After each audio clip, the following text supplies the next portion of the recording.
Thank you for the opening. It was just hitting me right in here. And it's questions that I started to formulate before coming here.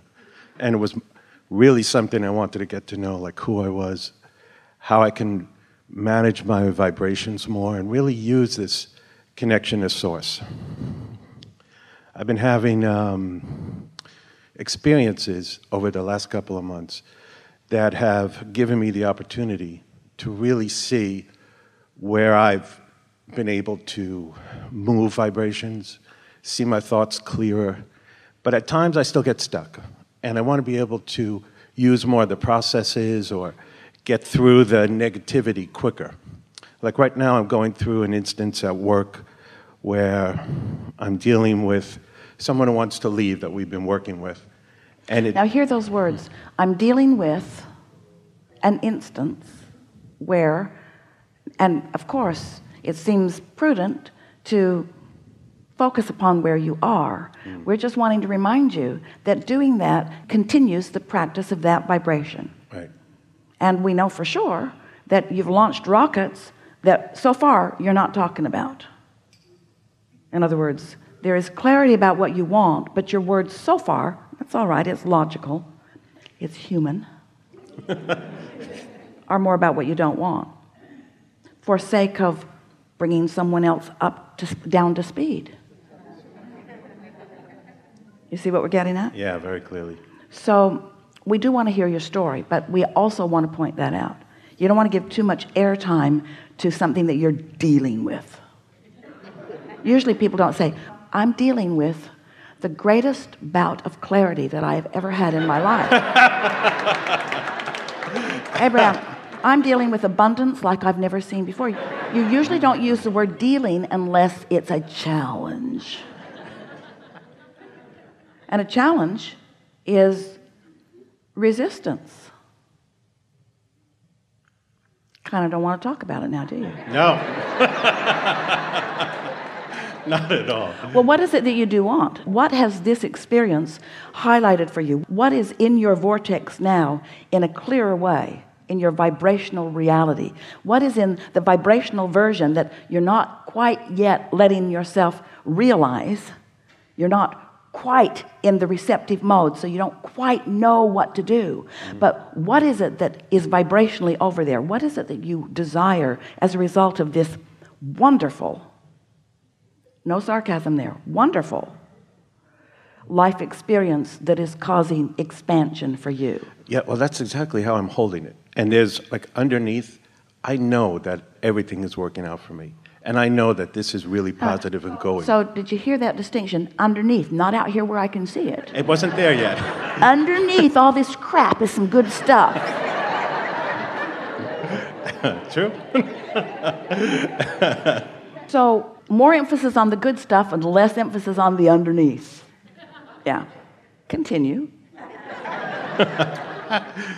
Well, I guess in the vortex version, not I guess, what I wanted. Well, it's all right. We're not wanting to stop you from saying what you're saying. You are doing a wonderful job of demonstrating for everyone what you typically do that causes you to throw resistance on your own path. That's as big as it gets. There's not someone trying to prevent you from your well-being, and you're not self-sabotaging deliberately. It's just reality causes you often to put stuff on your path that keeps you from moving in the direction of what you really want. We just want you to understand that you're doing it. So you're about to tell us what's in the vortex that you are recognizing, the improvement that you can feel you're on your way to. We're going to ask you a question. Yeah. I want all of you to really listen in, because this is a perfect place for you to hear this. Do you believe us when we say that there is a vibrational version of you that is the full expanded version of you, and that your inner being, that source, stands there as that version and is calling you toward it? Yes. Do you accept that? Yeah. So since that is what's going on, and since you are wherever you are, isn't it logical that as you're being called on your path of least resistance, that if you've got a bunch of resistance on your path, that some of the resistance you're being called through might not feel so good as you're coming through it? Ooh, that's really worth thinking about, isn't it? Yeah, very much. which means, now this is what we really want to say. We really want you to hear this, which means sometimes your own beloved, brilliant, pure positive energy inner being is calling you right through stuff you don't want on your way to what you do want. Oh, wow. It's the path of least resistance. It's not the path of no resistance. Eventually, you'll never get there. It's the path of least resistance, and you are where you are. So don't ask yourself to suddenly be someplace you're not. You got to move from where you are. So sometimes resistance is seen by you, but as long as you have this knowing that you're moving and that it is getting better and better and better and better and better and better and better and better and better. You see, you didn't say, oh, I'll go to the leading edge. I'll go to this time-space reality where everything that is expansion is born from. But don't give me any resistance. You didn't say that because you know that knowing what you don't want is necessary to focus into what you do want. It's all part of it. You just never expected to get big gaps between it, you see. So that's the reason that we're talking with you, is we're just wanting to help you close that gap. But we're not ever suggesting that you'll close it all the way so that you'll ever not want something that you don't have. That's what eternalness is about.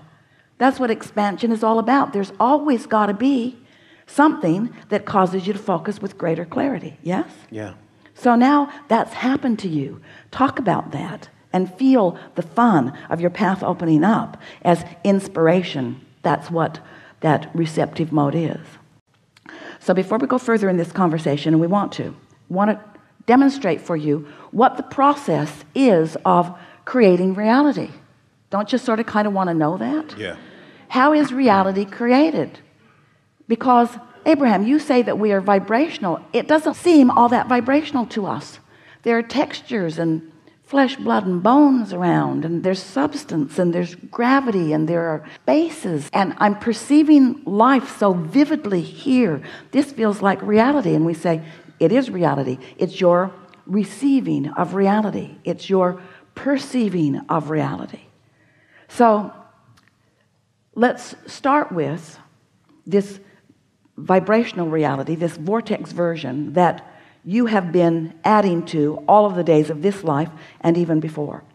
So there is the true version of who you are in this vibrational reality. You can't see it, hear it, smell it, taste it, or touch it, but you can feel your relationship with it through your emotions. So here's this vibrational version of you, and let's call it a vibrational version.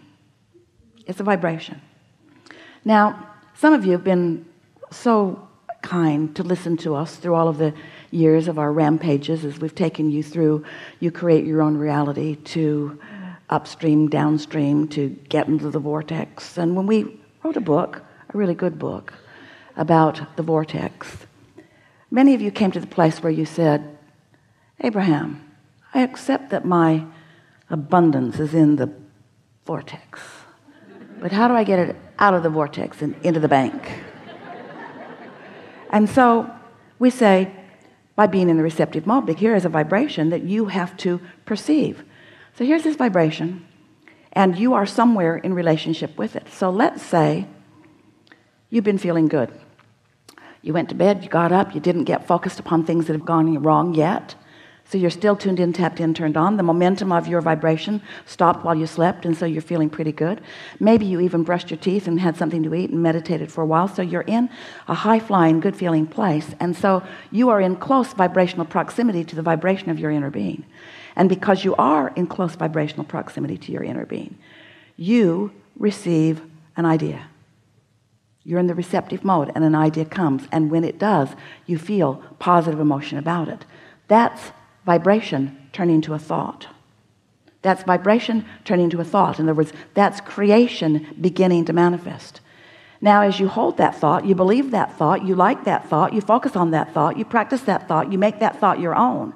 Now that thought is so known by you, and because you are the vibration of your thought, that means that your vortex version of you and your physical, so far manifest, so far realized version of you is in the same vibrational place, which means you're standing right there. All of the resources, all of the energy that creates worlds is right there pulsing with you. There's no resistance on your path, and now the ideas are really beginning to flow.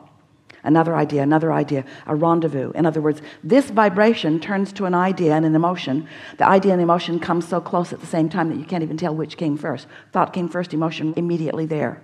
And then more ideas, more rendezvous, more experiences, more relationships, more manifestation, more realization, to the point that you're manifesting it in such steadiness that others around you are beginning to notice it too.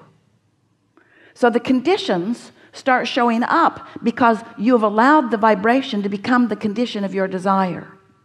What goes wrong with so many of you is that when you're looking at a condition that feels good, you feel good. And so then you become sort of demanding that the condition give you a reason to feel good. And we say, it does not work that way. You must find the vibration that creates the condition. But you must find the reason to feel good unconditionally. Unconditionally. When you find the reason to feel good unconditionally, and why would you? Because you accept that you are vibrational, because you believe in the laws of this universe, because you trust your own emotional guidance system, and because things are always working out for you. After a little while, wherever the condition is irrelevant to you, because what the condition is just highlighting. Sometimes those conditions are actually causing clarity to come to you, so that ideas are coming to you. Sometimes you've got the wrong person on the job. And you think that what Abraham teaches, oh, this is the art of allowing. Allow them to be the miserable employee that they seem to be. And you just hang in there, tripping over all the bumps that they're giving you all along the way. Meanwhile, you're just focus willing yourself into oblivion. Sometimes the path of least resistance is to take a step away from unwanted and toward what is wanted. But we want you to hear us when we say, let it be a vibrational exercise first, and then watch the way it begins to manifest. If you take action before you have really come to own the vibration, then the action is harder. If you can find the vibration of it, then the universe will deliver to you the results that you want without you having to take such strong action about it. But in any case, you're always on your path, you're always doing just fine, and you're worrying way too much about where you stand in any moment, because where you stand in any moment is really not that important given the big picture. It's like Esther driving. She drives as much as she can find a reason to do it. And so it's like Esther driving from San Antonio out to San Diego. And think about how illogical it would be for her if in every moment she was taking a snapshot of where she is in relationship to the destination. What if you put your windshield in the floorboards so that you could really study where you are?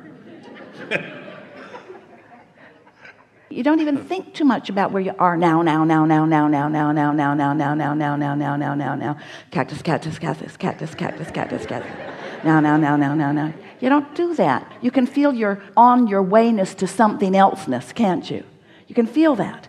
And so don't make such a big, hairy deal out of wherever you are. Just accept it as a part of this path that is open and delightful. So now what? I'm good. I'm good. You're done. Then our work here is done. Yeah. Thank you.